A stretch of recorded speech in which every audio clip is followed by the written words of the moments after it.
بسم الله الرحمن الرحيم الحمد لله رب العالمين والعاقبة للمتقين ولا عدوان إلا على الظالمين أشهد أن لا إله إلا الله الملك الحق المبين محمد رسول الله صادق الوعد الأمين اللهم صل وسلم وبارك عليه وعلى آله وأصحابه وأتباعه أجمعين.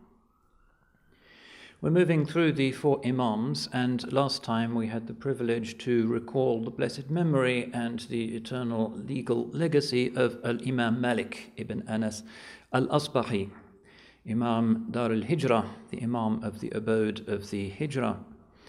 And we saw how he was, as it were, collecting information that was becoming lost, how he was focusing in particular on the necessity to recognize the primacy of the practice of the people of the Prophet's city. Amal Ahl al-Madina, the practice of the people of Medina. So we could consider him to be a kind of fountainhead. What we're moving on to today is one of his most distinguished pupils. And one of the beautiful things about early Islam is that whereas the marginal sects are always having a go at each other, we find that Sunni Islam constitutes a single brotherhood, and the respect between the four Imams indicates that they are not the founders of four rival schools, but rather they have the highest respect for each other as brethren in the great momentous undertaking of capturing and correctly passing on the precious legacy of the Sunnah of the Chosen One, sallallahu alaihi wasallam. So they recognize each other as colleagues in this sacred task, and such is their admiration for each other that we find to this day that the people of the Sunnah call themselves al-Sunna wal Jama'ah. The people of the Sunnah, those who wish to follow the way of the Chosen One, zahiran wa batinan, but they are also people of the Jama'ah, that is to say that we are an inclusive madhab, not exclusive. It is a broad interpretation of Islam. Al-Mahajjat al-Bayda, which the Holy Prophet ﷺ indicated that he had brought, is a broad way as well as a straight way, and this is how our Sunni scholars have always understood it. And we will certainly see this as we move through the story of the four Imams and see the honor which they did to each other without exception. And then the story of their disciples as their schools developed not just specific positions with regard to each other, but also internal differences. Within the Shafi'i madhab, there's at least two significant points of view and many sub-points of view, and so it is with the other madhahib. And this is the nature of the Islam, of the people of the Sunnah and the Jama'ah. So the best known pupil of Imam Malik, although he had so many, and strategically located in Medina, where so many people were passing through to make ziyarah of the Chosen One, sallallahu alaihi wasallam, or on their way to Hajj, or both, enabled his madhab to spread very quickly. So within a fairly short space of time, it acquires followers in Iraq, in Andalusia, and so forth. And Imam al-Shafi'i is also well placed, as we will see. But whereas Imam Malik stays in one place and the world comes to him, Imam Shafi'i, although based for much of his early career in the city of Mecca, is very much the traveller, the globetrotter, and he acquires his fiqh from all of the great centres of early Islamic law. Now, Imam Shafi'i was born almost certainly in the town of Gaza in Palestine. According to some accounts, it was in the nearby city of Asqalan, but the majority of the historians say that it was in the city of Gaza. Everybody agrees on his date of birth, the year 150, which incidentally is the year in which Imam Abu Hanifa passes away. Some say it's on the same night, but that may just be an embellishment, but certainly in the same year. And his nasab, his lineage, is really important. Because he has a qaraba, he has a kinship to the Holy Prophet sallallahu alaihi wasallam. So his lineage is Muhammad ibn Idris, ibn al-Abbas, ibn Uthman, ibn Shafi', ibn al-Sa'ib, ibn Ubaid, ibn Abd Yazid, ibn Hashim, ibn al-Muttalib, ibn Abd Manaf. So as we go higher up, we find familiar names. Muttalib, of course, al-Muttalib was the one who fostered Abdul Muttalib ibn Hashim, who was the grandfather of the Holy Prophet sallallahu alaihi wasallam. So he's kind of on the cousin's side, and this became important to him.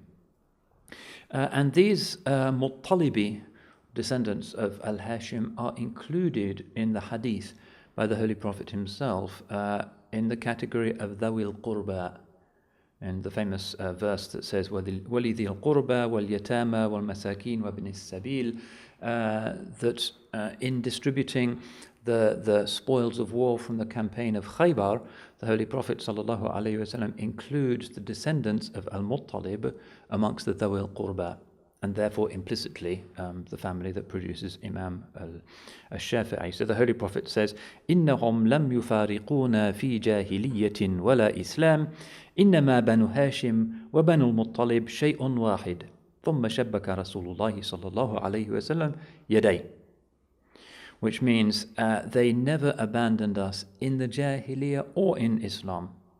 The Banu Hashim and the Banu Muttalib are one thing. And then he brought his hands together like that, sallallahu alaihi wasallam. So this is an indication of the nobility and the blessedness of the lineage of our Imam. That's on his father's side. On his mother's side, he was from the tribe of Azd. So she's not from Quraysh. Sometimes you'll find some hardline Shafi'is claiming that she was a descendant of Imam al-Hasan. Some have been led astray by that, but in fact there's no solid evidence for it. Imam Fakhruddin al-Razi, although himself a Shafi'i and a great lover of Imam al-Shafi'i, has discounted that supposition. So he's born in Gaza and in the year 150. And his family is poor. Despite this very aristocratic background, he's poor, and his family move around in kind of Yemeni immigrant districts, shanty towns almost, of those towns of coastal Palestine. They're very unsettled. Shortly after he's born, his father dies, and his mother then takes him away to Mecca. So he only spends maybe 2 years in Palestine, and then he goes to the city of Mecca. The reason seems to have been that his mother, very conscious of the nobility of his lineage, thought that perhaps it would be lost, and that if he was amongst Quraysh in Mecca, that would ensure that the memory of his lineage would not be lost. So we have Imam Shafi'i himself saying, وَلِدْتُ بِغَزَّةَ سَنَةَ خَمْسِينَ وَمِئَةٍ وَحُمِلْتُ إِلَى مَكَّةَ وَأَنَا بْنُ سَنَتَيْنِ. I was born in Gaza in the year 150, and I was carried off to Mecca when I was only 2 years old. And this combination is important, that he has the most noble lineage, but he's in an extremely marginal economic situation. And some of the scholars have said that is one of the clues to understanding the nature of his fiqh. On the one hand, he has a tremendously honorable and noble vision of what human beings can be. He expects a lot of human beings, and particularly expecting a lot of the mind, because it's a very rational madhab. He recognizes that mind and logic are really what distinguish us as human beings from the animals. But at the same time, it's also a very practical madhab, and there is a lot in it to do with mercy, and to do with recognizing, particularly in the way the Shafi'is give authority to judges, recognizing the reality of people's lives. And many of the early fuqaha emphasized this. So Imam al-Shafi'i grows up in this rather poor environment, but with this noble lineage. And quite often you find some of the best people in the Islamic world are like that. They're noble, that they recognize that they are called to emulate the nobility of their ancestors, but they're not spoiled by wealth, which is the lot of the majority of people who have been given wealth. And quite often you'll find some of the poor Ahl al-Bayt are some of the best people that you'll ever find. I was once traveling with my family in central Bosnia, and we were pointed to a little village on top of a mountain near Vojnica in central Bosnia. Everybody there is Ahl al-Bayt. The tradition is only the Ahlul Bayt can actually live in that village. The whole village is full of fiqh and full of dhikr and khalwa. Very beautiful place, but really poor. Really very poor people. And that's an example of the kind of environment that can produce great human beings. There's a purity and a sense of vocation there. Some of the other ulama do the same thing. Imam al-Shaybani, for instance, who we'll see coming to play an important role in Imam al-Shafi'i's later career, كان يختلف إلى الصباغين. He used to spend a lot of time with the dyers, and that, if you've been to a city like Fez in Morocco or elsewhere, you'll know it's a kind of stinky, unpleasant profession because of the kind of materials that are used in order to tan leather and to dye fabrics. فكان يذهب إلى الصباغين ويسأل عن معاملاتهم. He used to spend time with these people and ask them, get to know them and ask about their situation, how their life was, what their issues were, what was going on amongst them, in order to know the people.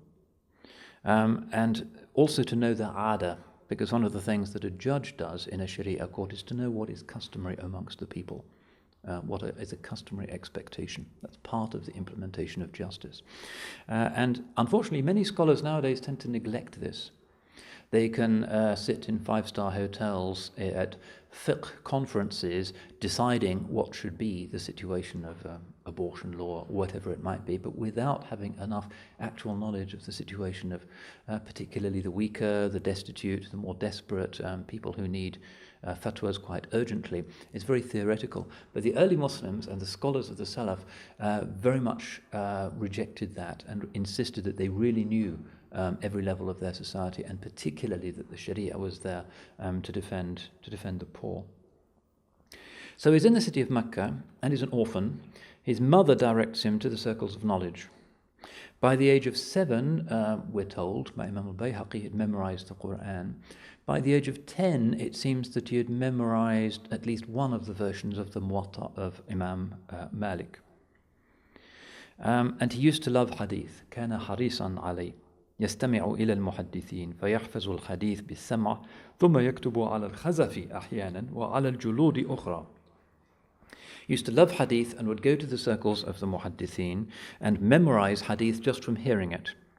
He couldn't afford books or to study in any other way. He just heard and heard and heard until he memorized the hadith. And then, when he had to write things, he would write the hadith on pieces of broken pottery or on old pieces of leather or parchment. And it said that because he was poor, he couldn't afford to buy writing materials.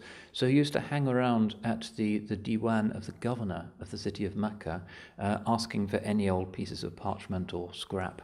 This is the days before paper, of course, but the things people used to write on, so that he could then write the hadith. So there are these two aspects of his childhood learning: Quran and hadith. Particularly the Muwatta of Malik was the big thing at the time. And then a third thing, which also becomes important, قد اتجه إلى التفصح في العربية. He had a strong inclination to speaking really classical, refined Arabic. وقد خرج في سبيل هذا إلى البادية ولزم هذيلا. And for the sake of this, he went out to the desert and sought out and kept the company of the tribe of Hudayl. Why Hudayl amongst all the hundreds of Arabic tribes?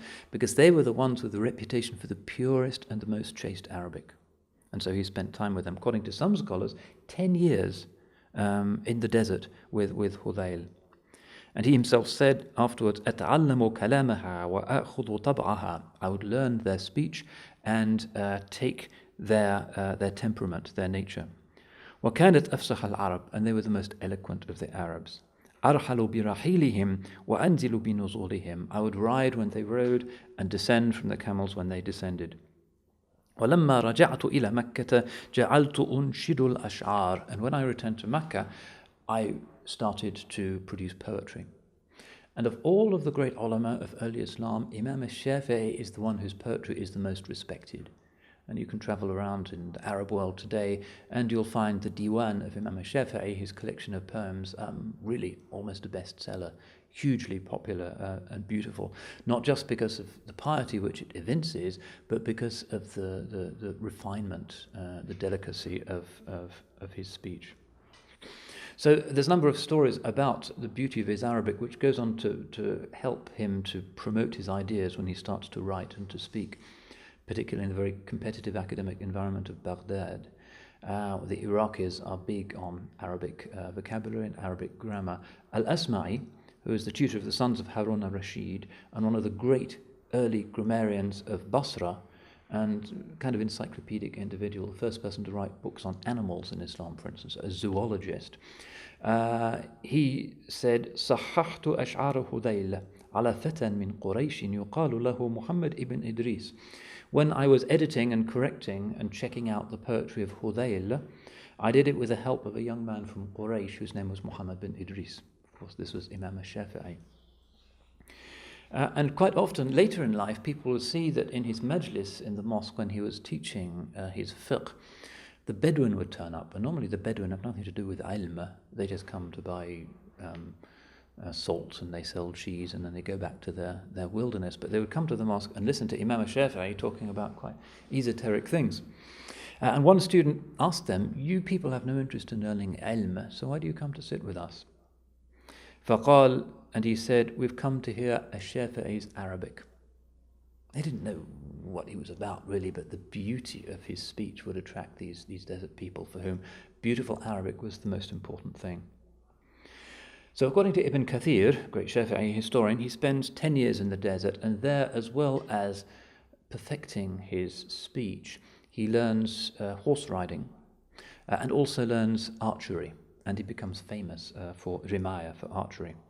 So later on in life, he says this, كانت همتي في شيئين.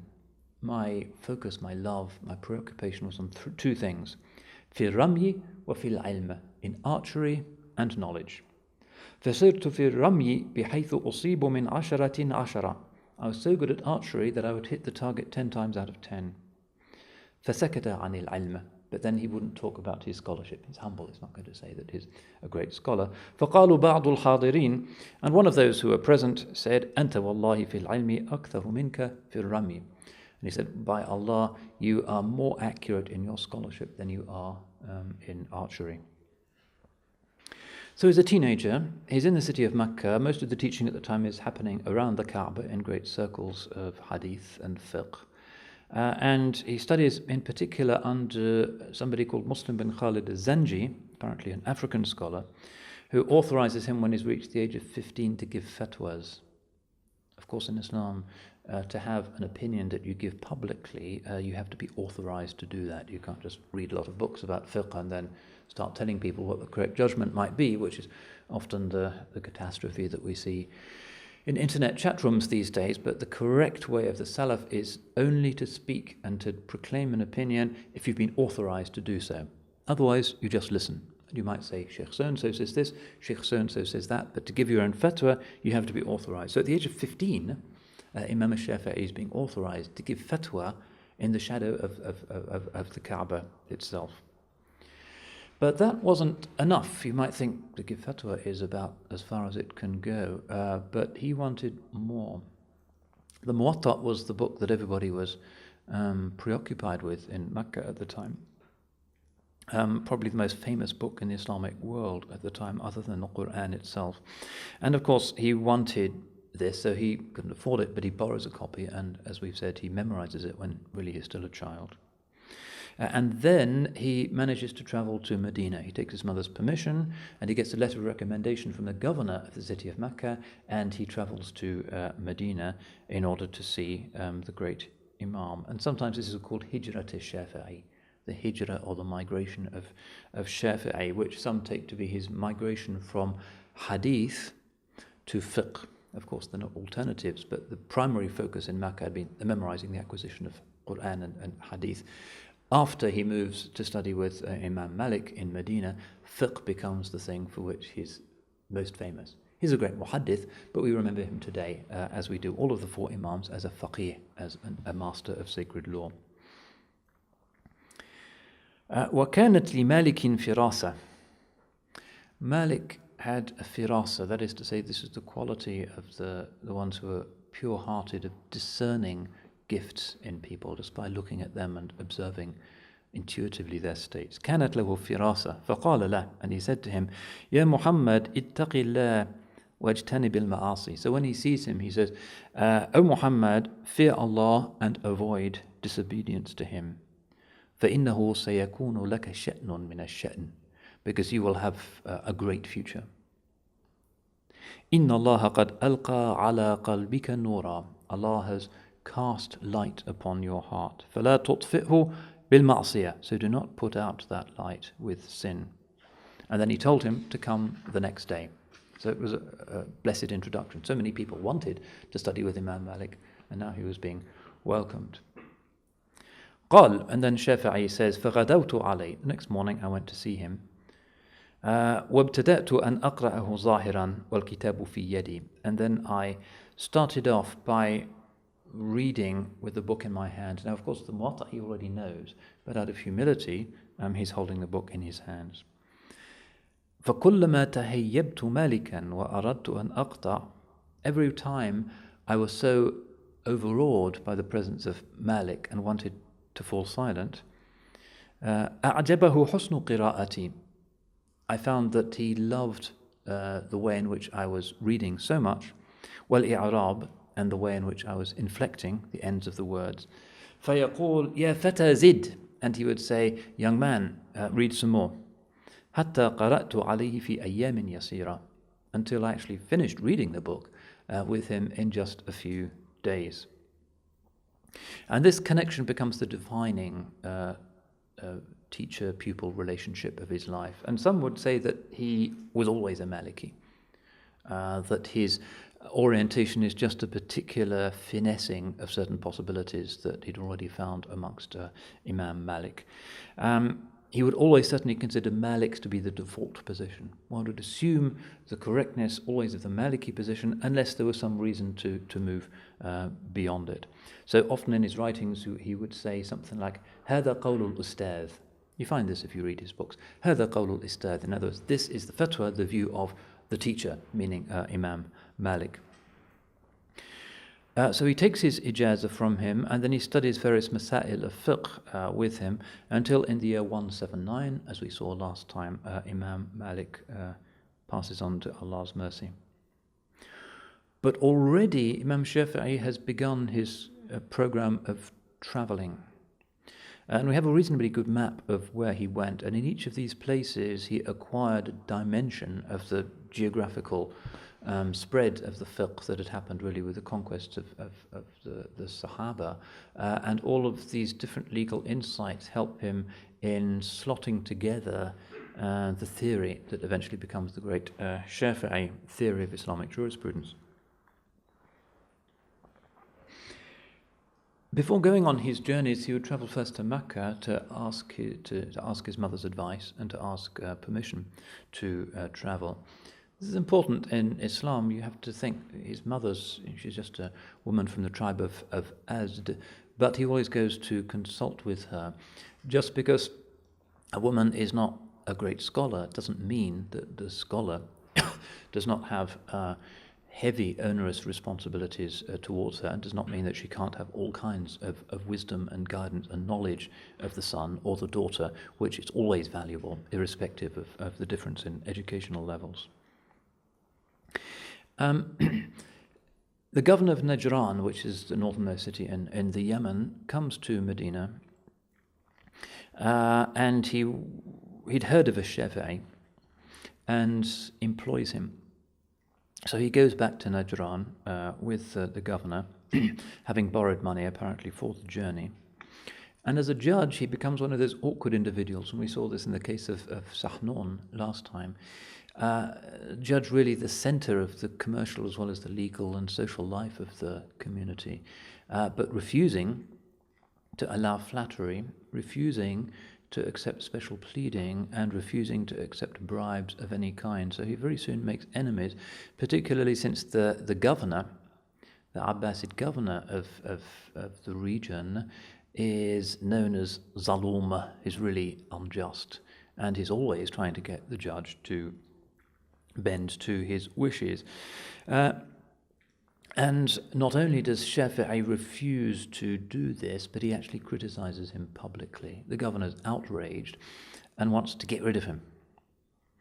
And the way he does this is to invent charges against Imam Shafi'i to the effect that he was implicit in some Shi'i hostility to the Abbasid state. And the Abbasids were pretty brutal when it came to any kind of dissent. They would just stamp on them on mere suspicion of planning a revolution. So the governor writes to the Khalifa in Baghdad, claiming that Shafi'i is from the Shia. And of course the fact that he has this Hashimi lineage makes that perhaps a little bit less far-fetched. And indeed we do find in Imam Shafi'i's Diwan all kinds of expressions of love for the Ahlul Bayt. So for instance he says, آل النبي ذريعتي وهم إليه وسيلتي أرجو بهم أعطى غدا بيد اليمين صحيفتي. The family of the Prophet are my means, and they are my method of coming to him. By them I hope that tomorrow I will be given my sahifa, my book of record, in my right hand. So this is like invoking them as a means to the pleasure of Allah subhanahu wa ta'ala. A very powerful statement. So he does have this love, but of course that's a normal Sunni love for the Ahlul Bayt. There's no political implication to that, nor any sense that the Imams are possessed of some infallible knowledge of past, present and future. There's nothing like that. But still, a governor writing about a relatively unknown person from the Muttalibi Hashimi lineage in a Yemeni city, writing to the Khalifa, that's a dangerous letter. And the governor does write of Shafi'i, يَعْمَلُ بِلِسَانِهِ مَا لَا يَقْدِرُ عَلَيْهِ الْمُقَاتِلُ بِسَيْفِهِ. With his tongue, he achieves that which a warrior couldn't achieve with his sword. This is what they're worried about. They're worried about people preaching in a way that's subversive of the Abbasid political order. So he gets the word that he has to go to Baghdad. He's more or less under arrest with 8 other revolutionaries. He's taken off to the city of Baghdad to appear before the Khalifa. One after the other 8 are, the historians tell us, executed.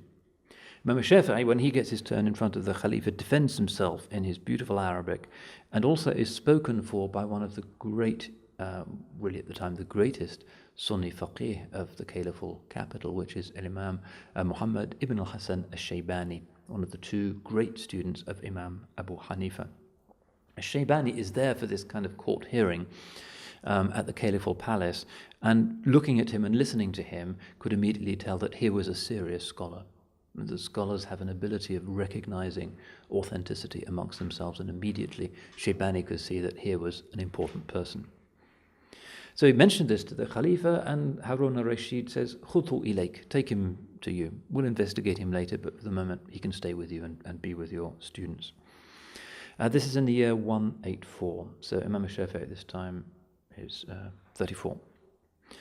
Now, in Baghdad, Shafi'i is in a kind of wonderland, like a kid in a sweet shop. There's the world's biggest city, the great scholars are there, libraries, it's an amazing place. It's the center of everything, different from Najran.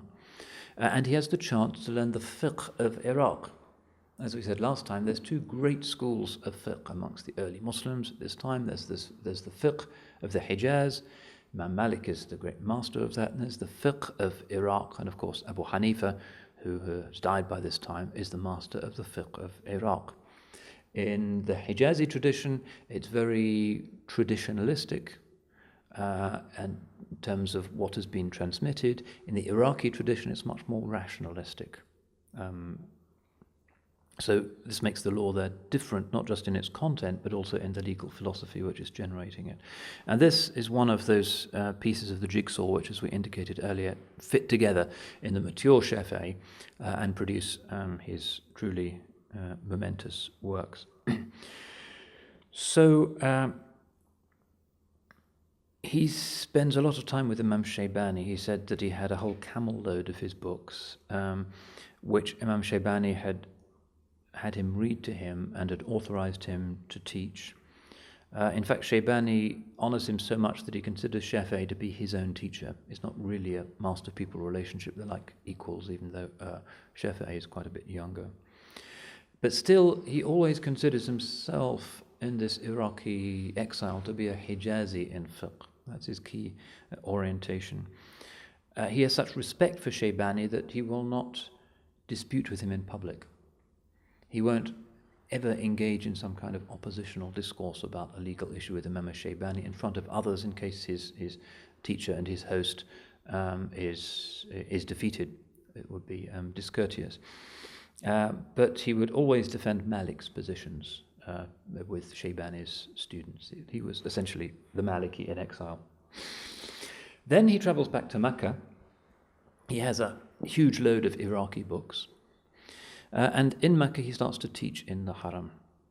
And here, of course, he gets to meet all of the scholars who ever come for Hajj, including Imam Ahmad bin Hanbal. This is the context in which they have their encounters.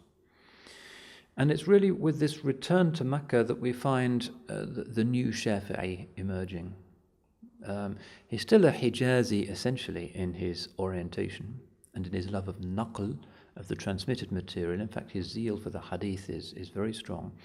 But the aql, the use of the intellect, sorting things out, reasoning things out, using systematic scholarly techniques to get to the heart of the matter, which is the key to the Iraqi method, particularly linked to a mastery of Arabic language and therefore to logic, which is the great Iraqi speciality, starts to launch Shafi'i on his very extraordinary meteoric career as a jurisprudent. Really, you could say that it's here that the crucible of the Shafi'i vision is formed. A love for the naql, for the transmitted material, Quran and Hadith, which is the Hijazi legacy.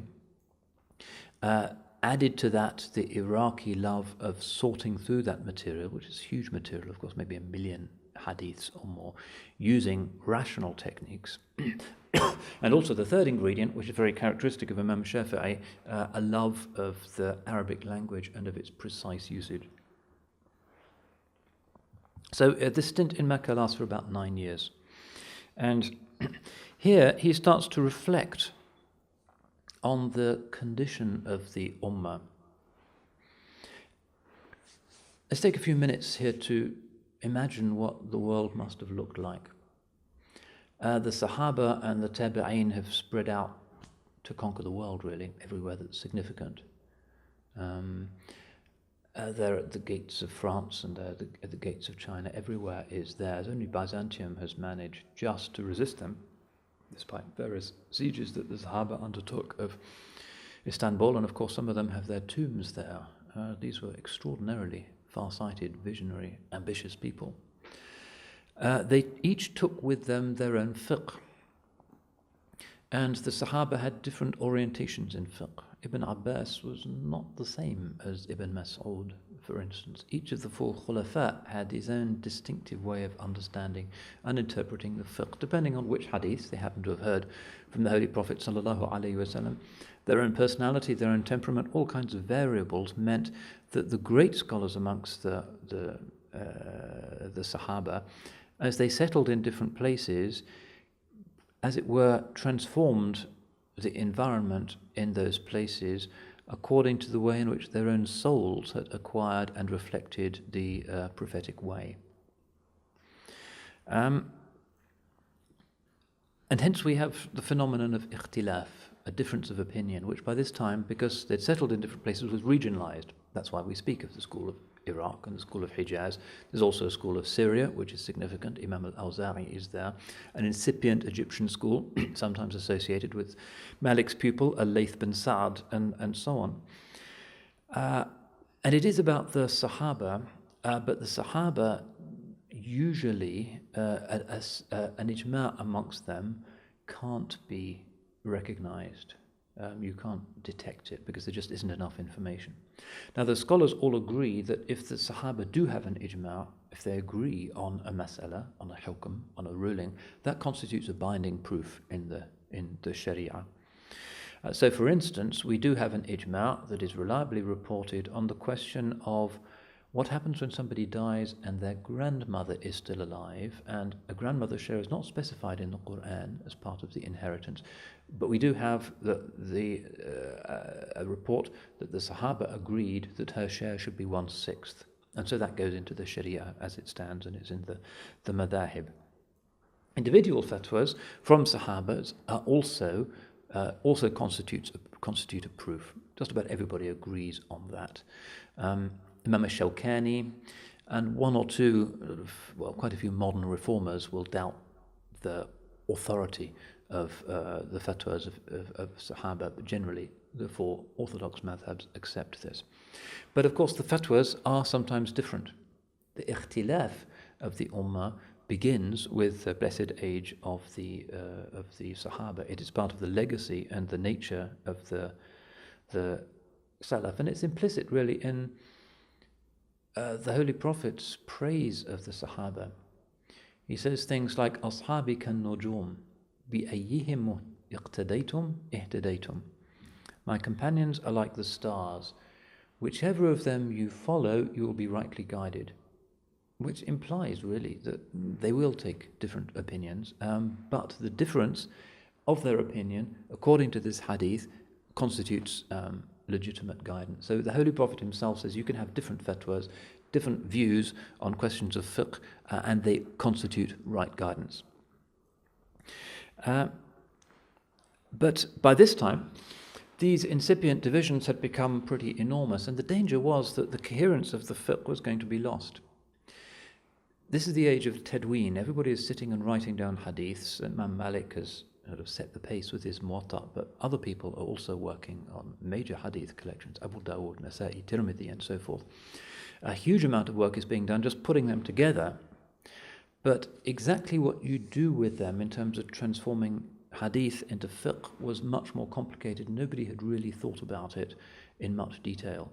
And so the collections of hadith ran the risk of simply expanding these differences. And although ikhtilaf, differences of opinion in itself, is not a problem, there obviously have to be limits. For the coherence of the divine law, there has to be a certain overarching consistency. Otherwise, you don't have a legal tradition any longer. You have two divisions that are too profound. Very often you find Shafi'i puzzling over a Hijazi fatwa that differs from an Iraqi fatwa. And he comes to recognize that there actually has to be a careful, systematic method for doing this. Otherwise, there will be no agreement. And that is essentially the realization that triggers what makes him a Shafi'i, which is his founding of the discipline of usul al-fiqh. The phrase usul al-fiqh wasn't really known in his time, although the Shafi'is become really the great masters of usul al-fiqh. Jurisprudence, the methods by which the religion is found in the Quran and the Hadith and secondary sources like qiyas, ijma' and so forth. Usul al-fiqh, the roots of the law. Furu' al-fiqh, the branches of the law are the individual things to do with what you wear, how you pray, and so forth. The actual rulings, positive law, are the furu', the branches. The usul, the roots, are the ways in which those rulings are found in the sources. And of course, it's going to be a sophisticated and a difficult discipline. But we have really Imam Shafi'i to thank for this. In the year 195, with this realization that there's a potential crisis, if people just take what they think is the hadith, or if they take what they think is a rational interpretation, or the practice of the people of Medina, or whatever, there's going to be an unraveling of the Sharia. With this thought in his mind, in the year 195, he goes to Baghdad for his second visit. And here he finds a willing audience for his expounding of a new fiqh, a fiqh that has a strongly theoretical dimension. We cannot just in a kind of ad hoc way take a ruling here, take a hadith there, and that becomes our fiqh. Instead, there has to be a legal philosophy that determines the way in which we minimize the possibility of error in our determining of correct Islamic practice. So he doesn't spend so much time now discussing individual masail. He doesn't give fatwas very much when he's in Iraq. Instead, he's trying to thrash out this theory, testing it with the great scholars. And this is where he writes his great work, al-Risala. Risala just means a letter or an epistle, a treatise. The story of its compilation is that many who are in this very intellectually demanding circle in his mosque in Baghdad, who are listening to his views on how you do an analogy, what constitutes an abrogating verse, how you determine the public interest, all of these theoretical things, which he's doing by thinking aloud, and then it becomes accumulating into really a legal vision. People want him to write it down. So according to Fakhruddin al-Razi, of course a later Shafi'i, but somebody who writes very interestingly about the foundation of his madhab, روي أن عبد الرحمن ابن مهدي التمس من الشافعي وهو شاب أن يضع له كتابا يذكر فيه شرائط الاستدلال بالقرآن والسنة والإجماع والقياس وبيان الناسخ والمنسوخ ومراتب العموم والخصوص. Abdul Rahman ibn Mahdi, great scholar of Iraq, sought or petitioned Imam al-Shafi'i while he was still a young man. He is still a young man at this time. He's a prodigy. And يَضَعَ لَهُ كِتَابًا, to write for him a book in which he would mention the conditions for the correct deduction of rulings from the Quran, from the Sunnah, from Ijma', from Qiyas, and the clarification of what constitutes an abrogating scriptural text and what constitutes a text that can be considered to be abrogated, and the different degrees of al-umum wal-khusus, that is to say, a text that might seem to be complete or to have a universal application, but actually, whereas there are other texts which have only a specific application, which are for certain people, for certain genders, for certain times, or whatever, which is one of the things that Imam Shafi'i is particularly good at indicating, whether a proof text in the Quran and the Hadith is actually for everybody for all time, or for a particular context, or has to be interpreted in a particular way. It's called takhsis, specification of a text that seems to be universal. So he's asking him to do this. Please, these are great lectures, but let's have it as a manifesto. فوضع الشافعي رضي الله عنه كتاب الرسالة. So Imam al-Shafi'i رضي الله عنه writes the book of al-Risala, the treatise. وبعثها إليه, and sends a copy to him. فلما قرأها عبد الرحمن بن مهدي قال, and when Abdul Rahman read it, he said, ما أظن أن الله عز وجل خلق مثل هذا الرجل. I never thought that Allah subhanahu wa ta'ala had created somebody the likes of this man. Nobody had seen a book like this before. It's one of the great innovative moments in the intellectual history of the religion. A theory, and it really is, you can see, a very sophisticated, comprehensive theory. Later generations of Shafi'i and then other fuqaha elaborate upon it, but essentially it is Shafi'i's great creation. And this is what's known as the first Risala, the first version, the first edition, if you like, which he writes in Baghdad. And when he moves later on to Egypt, he writes the second updated version, which is the one that exists in Majid Khadouri's English translation, for instance. So in Iraq, he's working very hard to spread this method, not as academics do nowadays in order to get promotion or to earn brownie points in a research assessment exercise, but because he believes that this is the way to ensure a correct and consistent and responsible interpretation which will give people the Sunnah without distortion. And he does this by writing this little book, by training jurists, and his disciples become hugely influential, as we'll see, and by generally giving people the sense that we have the practice of the law, but we don't have a theory yet, and it is time for theory. And Iraq, the land of rationality, using one's mind, is, of course, the place to do it. But then, perhaps surprisingly, having apparently found his natural home, in the year 199, when he's 49, he moves to Egypt. And the reason why he does this, although he doesn't tell us is fairly clear. In the year 198, the Khalifa was al-Ma'mun. The al-Ma'mun is famous for having a bee in his bonnet about some of the Mu'tazili ideas. Whether he was quite a Mu'tazili himself, something that's a little hard to determine, but certainly he favoured them. And one of the odd Mu'tazilite doctrines, which was the creation of the Quran, that there was a time when Allah didn't know the Quran and then he made it, and it's like any other book. There was a time when there was not Kalamullah. The Mu'tazilite idea, he actually imposed by force. And this is the sad episode in early Islamic history known as the Mihna, the Inquisition.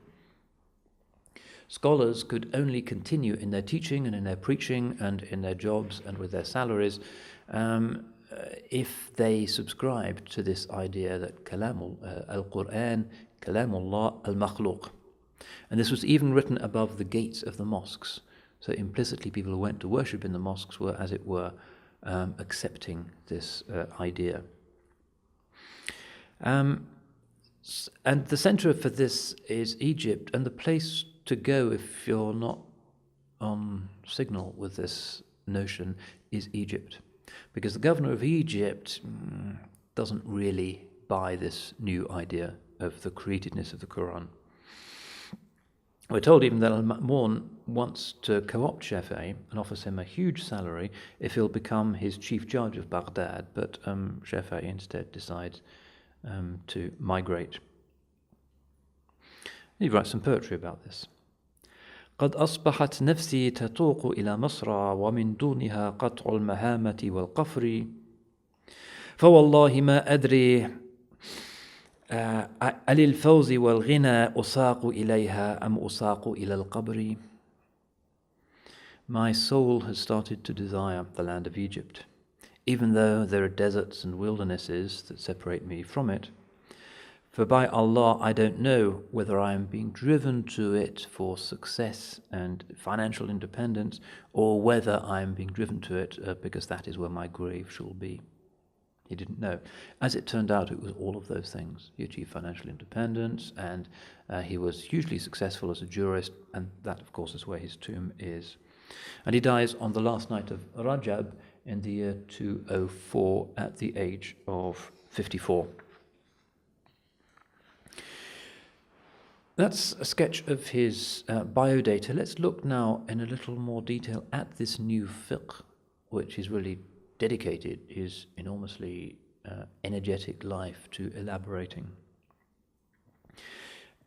It's the fiqh that was germinating in his mind during his second stay in Mecca, and which he expounded in his second stay in Iraq.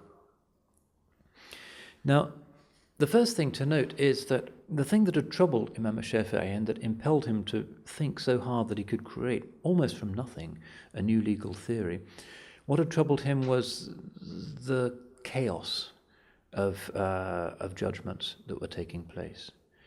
A very decentered legal system, and one in which methods were random. A hadith could be used in one place, not in another place. People could use local precedent in one place. In Syria, the school of Syria was particularly relaxed about basically just favouring public interest or what a particular Umayyad caliph might have done. In Medina, it was the practice of the people of Medina. And there was a real danger, he thought, that the credibility of the Sharia as the will of God could be threatened, and he really wanted to tighten things up. But what's amazing about it, and this is where his spiritual depth becomes clear, is that it's not an angry book. The Risala is not really having a go at anybody. He doesn't ever say anything rude about Malik or Abu Hanifa or anybody, really. In its nature, it's really a challenge to the way things were. But in its Irenic language, in its determination just to get to the point, it's a very detached and respectful text. Of course, there's some positions out there in this complex legal landscape that he can't buy into. And there's two extremes which he will not accept. And one extreme is the Rafidi Shi'i opinion, which is that reliable, infallible knowledge only comes through a succession of infallible Imams. And the other is that we just take the hadith. And both of those he regards as unacceptable. The Kharijites in particular, with a particularly literalistic interpretation of the Quran and the hadith. Whatever the Quran seems to say to an uneducated person, that is absolutely the correct interpretation, and there can be no elaboration or comparison with other texts or any sort of deeper understanding. That was a view that had caused catastrophe, narrow-mindedness. My interpretation of the literal sense of the text is the only one that's correct, and therefore I can even fight people, isti'rad, assassinate people who take a different view of the meaning of the Quran or Sunnah. Imam Shafi'i is not going to try to tolerate that or integrate it because it's a catastrophe. Sometimes some people on the hard edge of the Hanbali school could seem to take that view as well. And Imam Shafi'i had occasionally had brushes with some of these in Baghdad, where they insisted on keeping themselves to themselves. They lived in their own district, they had their own imams and so forth. And sometimes the hardliners amongst them would attack people who followed scholars with whom they disagreed. They were arch literalists. So you might say that the Risala is a text of the al-Sunna wal Jama'ah, the text of the middle way. The Sunnah as interpreted is interpreted by the generality of the scholars, not those who believe in some kind of divine right of scholarly kings on the one side, or those who believe in the fierce literal application of hadiths on the other. This is al-Mahajjat al-Bayda, the beautiful broad white path of Sunni Islam. So implicitly, it's a criticism of the way things are legally, but as I mentioned, it's not polemical. And we find tremendous respect, for instance, in the way he treats Malik and his fatwas, even though he quite often goes against the fatwas of Malik. He doesn't say ever that Malik is wrong. Now, he is worried because he is a man of the naql, he's a man of the hadith in particular, that some Malikis in some places have got the wrong end of the Maliki stick and are thinking that there is something called Sunnah and something called the practice of the people of Medina, and it's the latter that we think is authoritative. And that, of course, can't possibly be right. And that's a view that some of the Malikis in rather remote places like Spain were developing. Imam Shafi'i was concerned by this. And so the practice of the city of Medina becomes much less significant as a source of authority for the Maliki view. And he does acquire the name for the Shafi'i view, and he does acquire the name of Nasir al-Sunna, the one who gives victory to the Sunnah, the one who supports the Sunnah. And here he writes a kind of booklet called the Khilaf Malik, which means something like difference from Malik, going against, not going against, but holding a view that is different from that of Malik. And so great was his reverence for his teacher that according to Fakhruddin al-Razi, he actually spends a whole year praying istikhara every night before he releases this book, before he publishes it, because he thinks it could be construed as a criticism of his revered teacher. And Fakhruddin al-Razi, here as a follower of a later, more intellectualized view of things, then cites how Aristotle went against Plato. Supposedly Aristotle said, Plato is my friend, truth is my friend, and if my two friends dispute, then I will go with my friend who is called truth. That, he said, was basically Imam Shafi'i's position. Some of the Malikis were not happy, and in Egypt in particular, some Malikis were quite angry. But he also criticizes some Iraqi views as well, and also particularly the Syrians, the view of al-Awza'i. So he comes to Egypt for the last few years of his life, and here so in Egypt he engages in some quite sharp theoretical debates. The atmosphere is not particularly in favor of him. They recognize him as a great scholar, but it's prevalently a Maliki environment, and he's introducing something new in order to push his usul. And it's these rigorous debates which seem to have sharpened the dialectics of the Risala and generate what we call the second Risala, the final, as it were, authoritative, definitive version of his treatise. Now, in these debates where Imam Shafi'i was constantly caught between, on the one hand, the need to secure Muslim unity and to have courtesy, particularly with his teachers, but on the other hand, his passion for the truth and his determination that there should be an intellectually rigorous, almost philosophical method of ensuring the correct derivation of Islam from the Quran and the Sunnah. This balance that he achieved was against the background of a certain dangerous polarity or dichotomy in the society of his day, which was particularly sharp in Iraq, but was prevalent more or less everywhere, which was that there were two opposing camps, Ahl al-Hadith and Ahl al-Ra'i. The people of Hadith, those who followed the Hadith in its evident, manifest external sense, and weren't really interested in analogies, deductions, subtle linguistic comparisons of a hadith to get the true meaning of the hadith. And the Ahl al-Ra'i, which were the people who, where the hadith seemed to say different things or they're difficult to interpret, you just use what seems to be a rational, utilitarian interpretation. In his disputes with the Ahl al-Hadith, he finds that they're easy to refute. So, سَقَطُوا فِي أَيْدِيهِمْ عَاجِزِينَ مُتَحَيِّرِينَ. They were, Razi said, they were unable to deal with serious disputation. When somebody came to them with rigorous rules of logic, the Ahl al-Hadith really didn't have much to say and were generally easily defeated in the debate because they just weren't trained in those kind of rigorous, almost mathematical procedures for determining what, in this case, is the correct doctrine or the correct fiqh.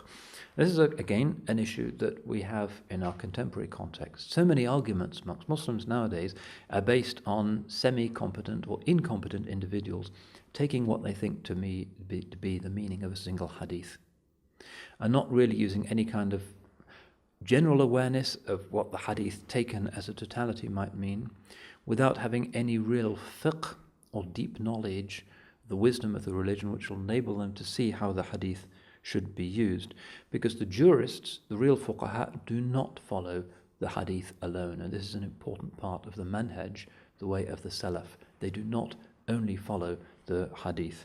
You have to have fiqh as well.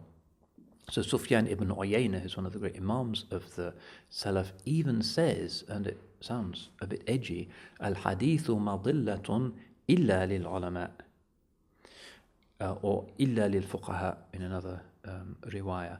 Hadith is a source of misguidance except for the jurists, except for the real scholars. Because any Tom, Dick or Harry can find a book of hadith, maybe find it even in translation, and can say, oh, this is Allah's law. But no, you have to have the fiqh, the understanding of how the law is applied, how to use a hadith, how to determine a hadith, what's abrogated, what's not abrogated, correct Arabic. If you don't have those things, then you're going to be a source of misguidance. And this is the way of the salaf. Never interpret a hadith according to its superficial meaning unless you're really a super scholar who knows these intellectual instruments and can avoid making these errors.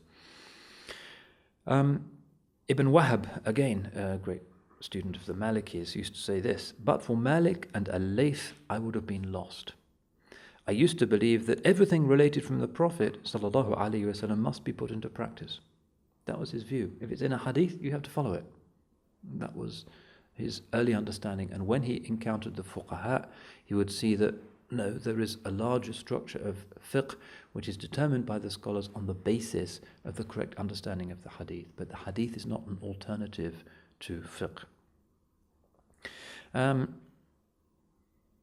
Imam Ahmad also used to say, it's quite characteristic of Imam Ahmad's approach, quoting from one great hadith scholar, Yahya al-Qattan, if somebody follows every rukhsa in the hadith, they become fasiq. In other words, you can be a great hadith scholar and you can find that there are hadiths which genuinely authorize some concession, some easy approach You can follow those hadiths, you're Ahl al-Hadith, but you become fasiq. You don't have the fiqh that will enable you to see where it is appropriate to use a rigorous interpretation, where it's appropriate to use the rukhsa or the concession. Imam Ibrahim al-Nakha'i, another great Imam of the Salaf, used to say, when I hear a hadith, I look to see what part of it is applicable, I apply that and leave the rest. You must know the context as well. You must know what is relevant in the hadith. And that is a hugely sensitive issue and has to be done by the fuqaha. Nowadays we find people become Muslim and the next day they're holding a majlis in the mosque and they're looking at somebody's translation of Bukhari and giving fatwas, and that's just the destruction of the Sharia. And there is too much of that at the moment. This is what Imam Shafi'i is against. The manhaj of the Salaf never involves taking the literal sense of the hadith. Ibn Hibban, coming later on in the Shafi'i madhab, whoever does not have fiqh is always weak in hadith. He might have memorized 1,000,000 hadith, but if he doesn't have fiqh, he's weak. So that's the problem that the first school, the Ashab al-Hadith, have, that they think that the hadith is the fiqh. And the second school that is trying to orient himself in terms of is the Ashab al-Ra'i. These are the people who are kind of pragmatic, laid back, often judges in prosperous towns, patronized by officialdom, and they're always looking for things that are practical, that are utilitarian, that don't rock the boat, and that seem to make sense in terms of their idea of what constitutes good practice. They just use their own ijtihad, and often they don't know the hadith at all, and this is another lethal danger. In these debates, Imam Shafi'i could also defeat them because of his knowledge of the hadith, and also because of his mastery of the Arabic language. One reason why his school prevails is the beauty and the power and the precision, because Arabic can be an extraordinarily precise language. If you look at the way in which Greek philosophy was rendered really very quickly and easily into Arabic, you can see the way in which it's a vehicle for very, very precise systems of thought. And Imam Shafi'i, especially in things like his discussion of qiyas, is a master of that. So this is what we call the new school. There's the old school, al-fiqh al-qadim, and there's the new school, al-fiqh al-jadid of Imam Shafi'i, which is basically what he develops in his later stay in Iraq and in Egypt. Some would say that the Hanbalis come out of his old school. The Hanbalis are not really Ahl al-Hadith. The Hanbalis do have a fiqh, but they're not really into the very systematic, intellectualizing understanding of things like qiyas. The new school produces people like al-Bulqini and a whole range of other great scholars, possibly the best of whom, we're coming now to looking at his influence, is al-Imam al-Muzani.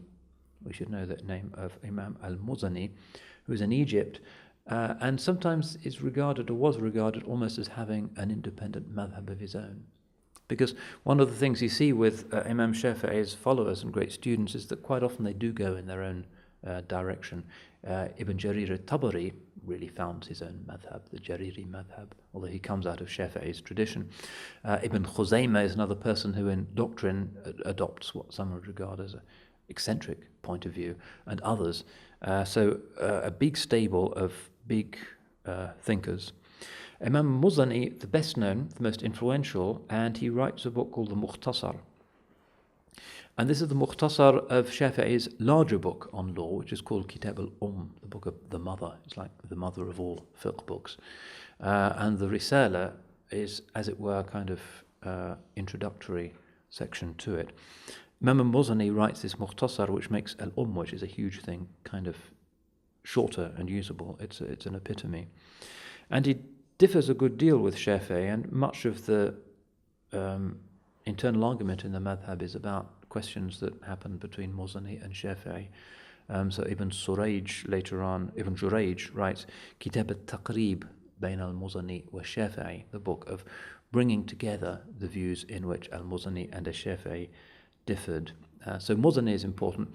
In Egypt, he's actually buried in the southern cemetery, al-Qarafa in Egypt, close to Imam Shafi'i himself. And it's through him that you get people like al-Tabari, Ibn Abi Hatim, and some of the great theorists of this tradition. So this is the new school, Muzani in particular, and usually when we speak of al-Madhab al-Shafi'i nowadays, we're talking about the new school. The old school, however, is incorporated in some issues. They're said classically to be 22 issues in which the Shafi'i school follows the position of Shafi'i in his old teaching rather than the new teaching. But basically it's his later Iraqi and Egyptian teaching that constitutes the Shafi'i madhab. Just to give an example, we're coming to a close inshallah, of how the Imams differ in a way that characterizes their method. The Quran says, أَوْ لَامَسْتُمُ النِّسَاءَ فَلَمْ تَجِدُوا مَاءً فَتَيَمَّمُوا صَعِيدًا طَيِّبًا. This is in Surah An-Nisa. It means, or when you touch women and do not find water, then use pure dust for tayammum. أَوْ لَامَسْتُمُ النِّسَاءَ. The classic case of how the jurists have to figure out the exact meaning of a text that seems clear but actually is open to different interpretations. And the Sahaba themselves took different views on which this meant. Shafi'i takes it pretty literally in this case. He says even an accidental touch of a man with a woman breaks his wudu. And the Malikis report the consensus of the people of Medina, which means that it is only a touch that involves pleasure that breaks the wudu. This is an example of what I mentioned earlier, the takhsis al-am, that the text seems to be am, you touch women, but the Malikis would report strong views that indicate from hadiths and so forth that this am is to be mukhassas and is to be made specific and narrow in its implication. And the Hanafis go even further and say that touching women, obviously what it means in this verse, it means sexual relations. It doesn't just mean any touch. So that's characteristic of the way in which the madhabs actually can differ quite a bit just on looking at one word, and the importance of knowing how to reach these verdicts is essential. If you leave it to anybody to just determine what la mastum means, which again often happens nowadays, unfortunately, because people just don't know the fiqh. There's been a huge focus on hadith in the Islamic world in the last 100 years and much less focus on the fiqh because it really requires brain work, which sometimes is demanding. But without the fiqh, you're just going to end up with complete chaos and wrong fatwas. Another thing that's characteristic is that he takes the position of the Salaf, which is that there can be a positive as well as a negative bid'ah. And this is the usual view in his madhab. So, for instance, the practice of building a minaret next to a mosque. There wasn't one in the time of the Sahaba. It's really constitutive of the way in which Islam works as part of the urban geography and where the muezzin goes. A mihrab in a mosque, pretty important. The way in which Sayyidina Uthman radiallahu anh put the Quran into a single mushaf and many other things, these represent positive bid'ahs. So there can be, in the Shafi'i madhab, a bid'ah that's haram, one that's discouraged, one that's permissible, one that's recommended, one that's obligatory.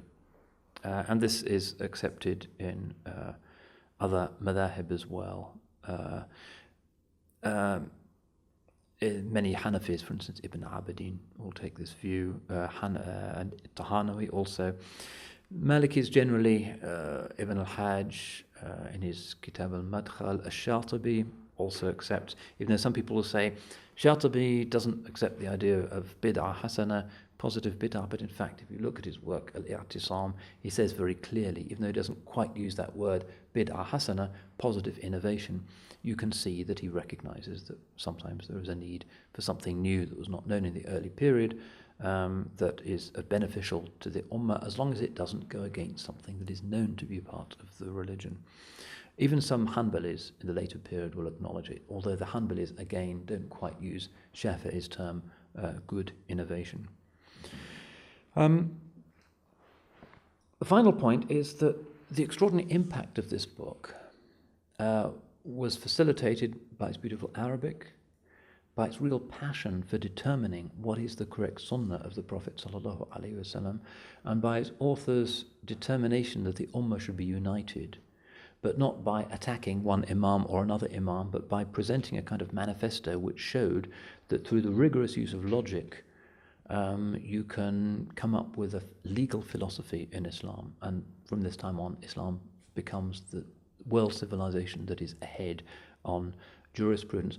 And so many other things help us to understand why it is that in the commentaries on the famous hadith about the mujaddids, the renewers of the ummah, the imams always indicate that Imam al-Shafi'i is the mujaddid of the second Islamic century.